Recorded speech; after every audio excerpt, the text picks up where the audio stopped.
Clippity clip clip. Welcome to the unexpected journey. I'm Trent.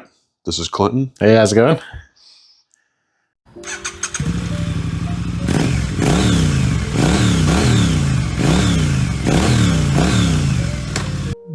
This is kind of your video.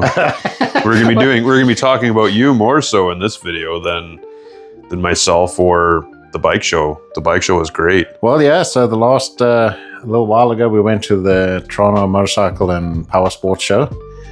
It was quite an interesting show. It didn't have quite as much as I thought was going to be there, but... Yeah, I was missing out on Kawasaki. I really wanted to check out one of the KLEs, see if there's any changes on the KLR. They weren't there, unfortunately. So yeah, Suzuki wasn't there either. Right? Yeah, Suzuki would have been kind of cool to see if they had anything new for enduro or adventure style. Yeah. Yeah.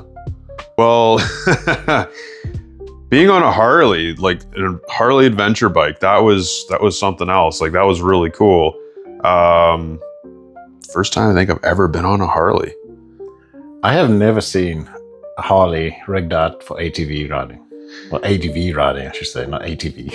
Well, those bikes have been out for, I think, a few years.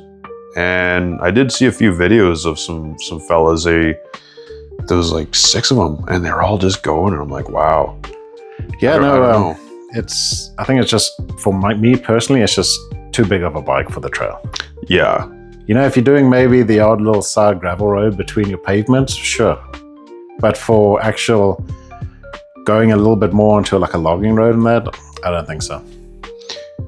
Yeah, I agree. You need something a bit lighter, but for the fellas that are out there and they're interested in that, we do have some footage. Take a look at our last video there, and you'll see we have some footage of this Harley Davidson that we're talking about. I'll put a couple of little clips in there, and you can see what we're talking about on this bike, but it's extremely heavy, it's big, and it's expensive. I'm sure it's really loud. So all the Harley fellas out there, you got all the bells and whistles. I noticed that there was stabilized steering and all sorts of fancy stuff on the handle grips, a little bit too technical. A lot of the bikes there this year, the 2026 models, they had a lot of tech, a lot of really nice creature comforts for all the riders out there that are looking for that sort of stuff. But myself, I'm more bare bones. I don't need a whole lot. Maybe in the future, I'd be more for some of that sort of stuff. But I think that's kind of the standard that's coming with these bikes. You know, there's an expectation now, there's a minimum standard that people got to hit. You know, these manufacturers have got to do, okay, you got to have a TFT screen, you got to have friggin' heated grips. I guess not everyone has heated grips, but I don't have heated grips yet. Eventually, I'll put some heated grips on the KLR. But you know, in all this dynamic suspension and all these things, it's just, where do you draw the line? Okay, you're going to ride now, or are you going to sit in the lazy boy? You know what I mean? I think it's an age group kind of a thing as well. A lot of ADV riders are getting up there. I mean, you and I aren't spring chickens anymore. Yeah, true. But we're looking for adventure, so that's the style of riding we're into now, and going to continue on with it. All right, well then, out of all the bikes we looked at, what would be your favorite? I think I know which one you're going to say. Yeah. Well, I've always wanted to check out the Yamaha Tenere, and I got to check one out. It was fully kitted out, which was fantastic. It was kind of nice to see having the panniers on it, all the crash protection. It was really cool. It was nice to see rather than just the bare bones one that you normally see online or in the showrooms and things like that. So I got to check one of those out. That was something I was thinking about getting, either that or it was the KLR. So the KLR had everything I was looking for. That's what I went with. Eventually I might upgrade to a Yamaha, and of course checked out the what was it? It was a 900, wasn't it? It was the 900 Triumph Tiger Rally Pro. Yeah. That was cool. That was very cool. was the desert edition, right? Was it the desert? Yeah. So Yeah. it comes with the Acropobric exhaust. and Yeah. everything's ready to go. It's just pretty much jump on and go. Yeah. That's something. Maybe I'm not too sure if I'd be a Triumph guy, but I'll have to take yours out for a spin. We'll have to talk more about your bike now. Yeah, we will. We will. We will? We will. Oh, come on. Okay, so I would think that KTM was a little too big. Like there's just too much power there, I think. It was a 1300. Yeah, Yeah. the Super Adventure. And then you look at the Ducati Multistrada. I forget. We'll have to put that in the video. We'll have to put some of these things in the video. Once again, it's a very big bike, very expensive. But with all these bikes, you're looking at over 25 grand, except for, I guess, the Tenere, which is It was under about 15,000 for the Tenere. 15,000 base price. I'm not sure. We didn't get an idea of all the accessories on there. What the price with the accessories were. But I believe it was about 15,700. Yeah. So I did like the look of the Yamaha though. It was a good looking bike, Yeah.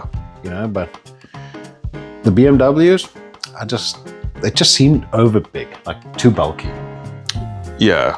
Well, they also have the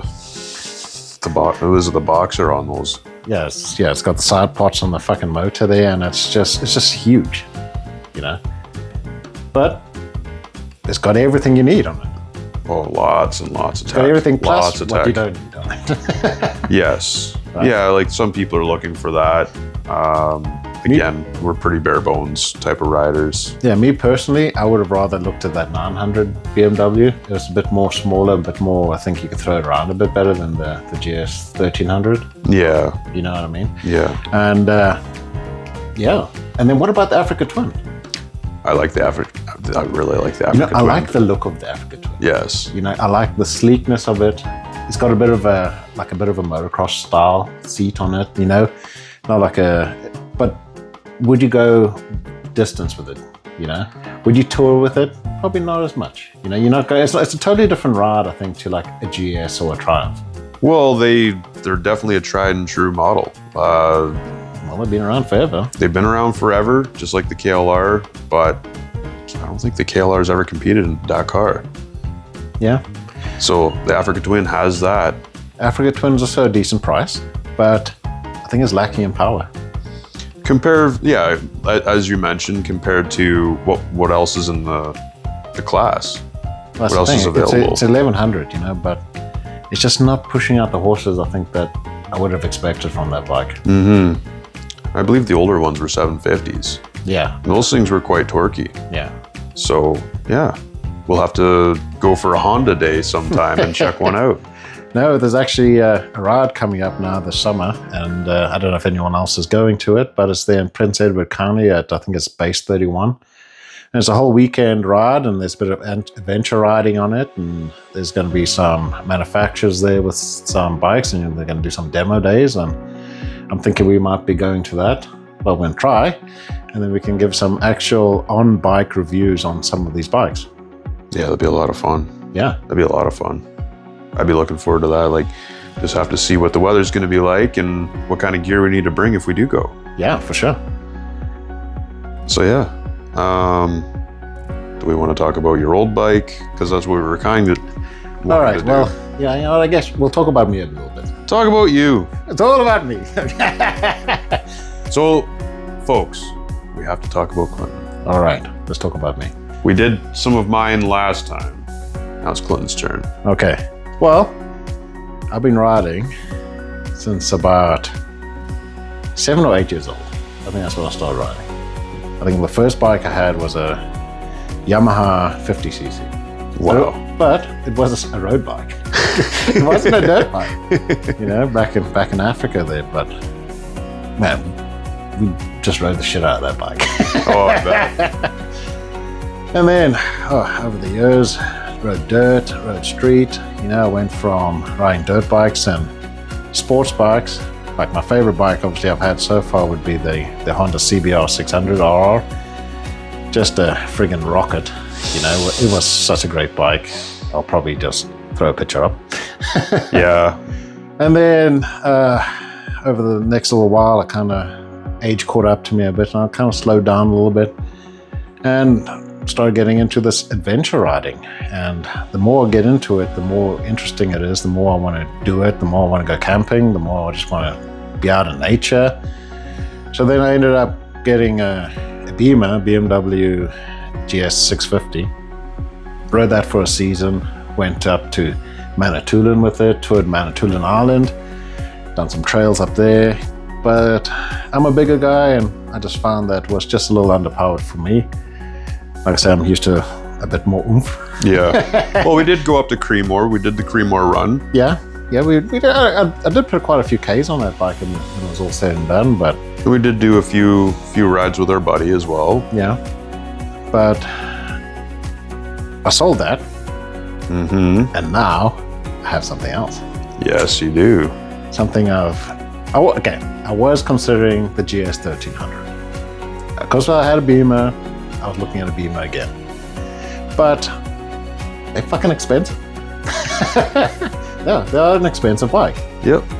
And I'm not just saying the bike I got now is not expensive, but It's cheaper and it's kind of more your style. It's Yeah. not as big and bulky. It's something like we went out for. Well, you went out for a ride yesterday. I got to follow along, try to get a few clips of you here and there, and you looked very comfortable on that bike. Looked like it was really nice through the corners, from what I could see.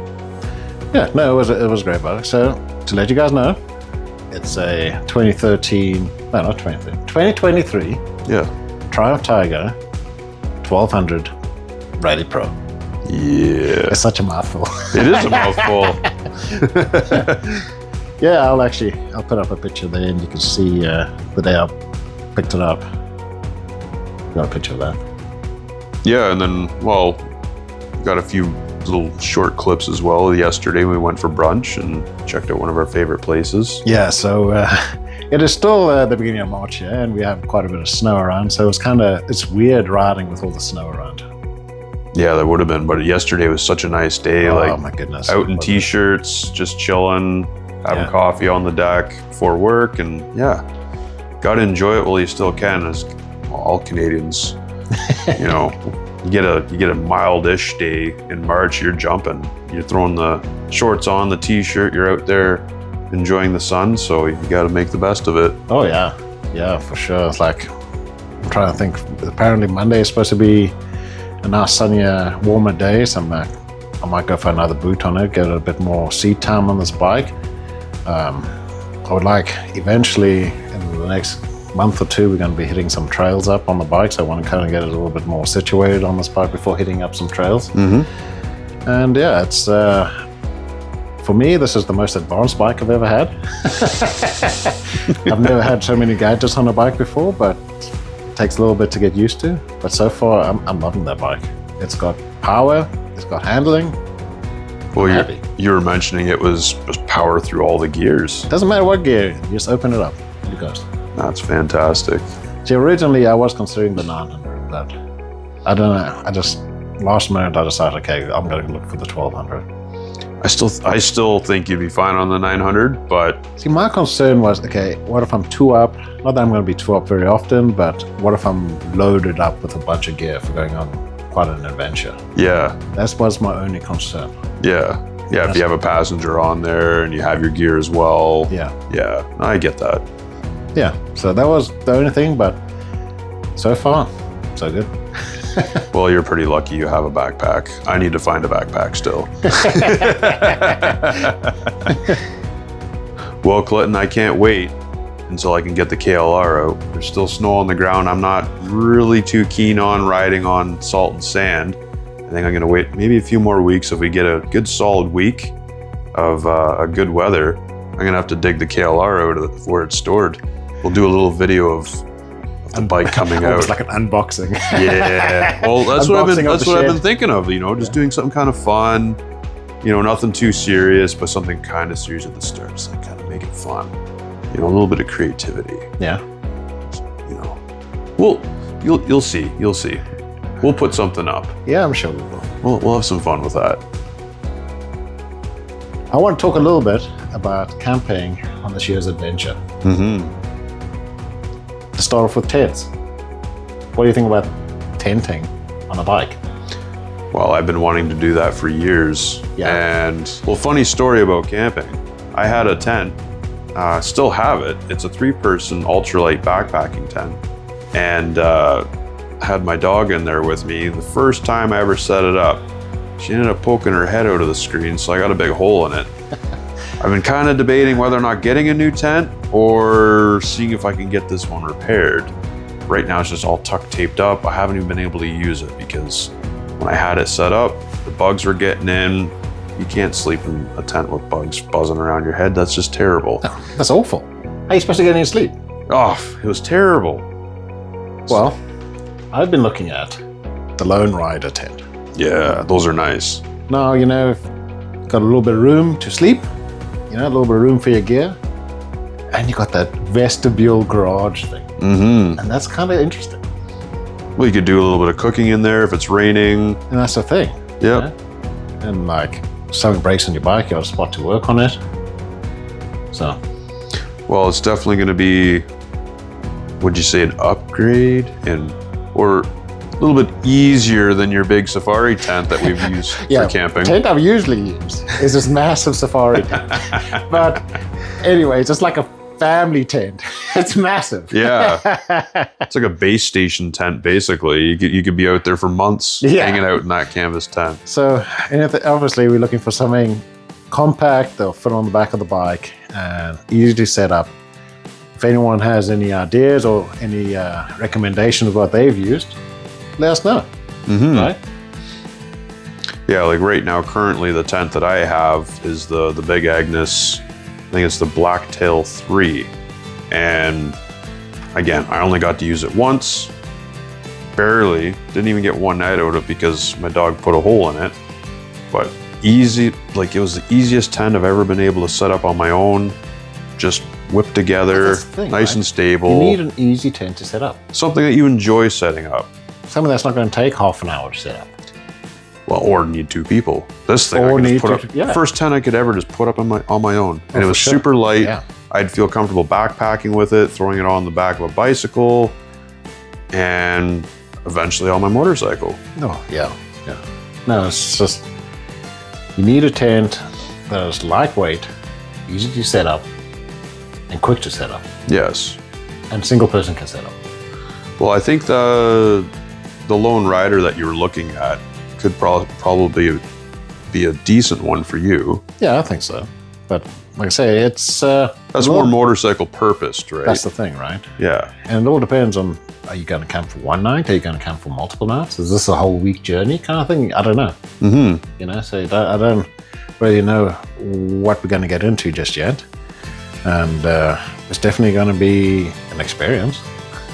Well, I'm looking forward to it.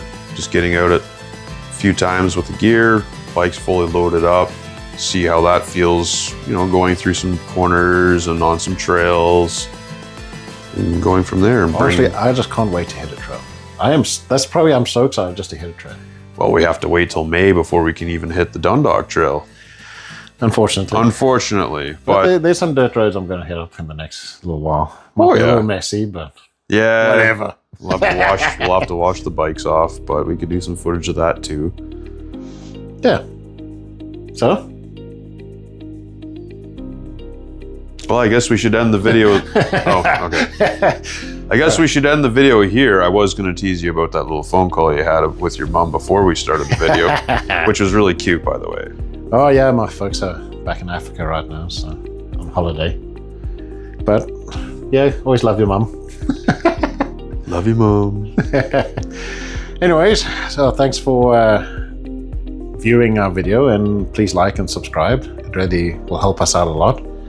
And like I say, leave a comment if there's anything you want to see or anything you want us to talk about or anything you want us to even review. Let us know. Don't make fun of Clinton. You can make fun of me all you want. I love it. Absolutely love it. Well, guys, thanks for watching, and see you next time. Thanks. Take care.